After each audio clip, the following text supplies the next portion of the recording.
અમદાવાદમાં ભગવાન જગન્નાથની 149મી ઐતિહાસિક રથયાત્રાને લઈને જગન્નાથ મંદિર ખાતે તૈયારીઓનો ધમધમાટ શરૂ થયો છે। રથયાત્રા દરમિયાન લાખો શ્રદ્ધાળુઓને પ્રસાદ સ્વરૂપે અપાતા પવિત્ર ઉપેણા બનાવવાની કામગીરી હાલ પૂરજોશમાં ચાલી રહી છે। ધાર્મિક માન્યતા અનુસાર સરસપુર ખાતે મોસાળમાં પ્રભુને આંખો આવતા જે પાટા બાંધવામાં આવે છે તેને જ ઉપેણા સ્વરૂપે ભક્તોને અર્પણ કરાય છે।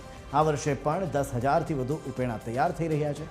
આધ્યાત્મિક મહત્વ ધરાવતા પવિત્ર ઉપેણાને ભક્તો આસ્થાભેર પોતાના ઘર અને વેપાર સ્થળે રાખવા માટે ભારે આતુર હોય છે।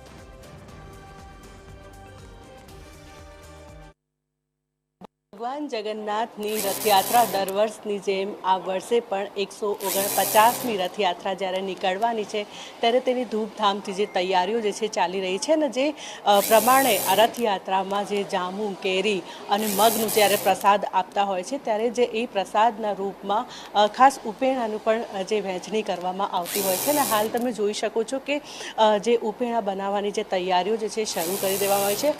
16 જુલાઈના રોજ જ્યારે રથયાત્રા યોજાવાની છે ત્યારે જે આ ઉપેણા જે છે ખાસ ભક્તોને આપતા હોય છે। તેવી જ રીતે હાલ જે 10,000થી વધુ જે છે ખાસ તો ઉપેણા બનાવવામાં આવી રહ્યા છે। આ રથયાત્રામાં મોટી સંખ્યામાં જ્યારે લોકો આ રથયાત્રામાં સામેલ થતા હોય છે ત્યારે જ આ જ ઉપેણા પ્રસાદીના રૂપમાં ભક્તોને આપવામાં આવતું હોય છે।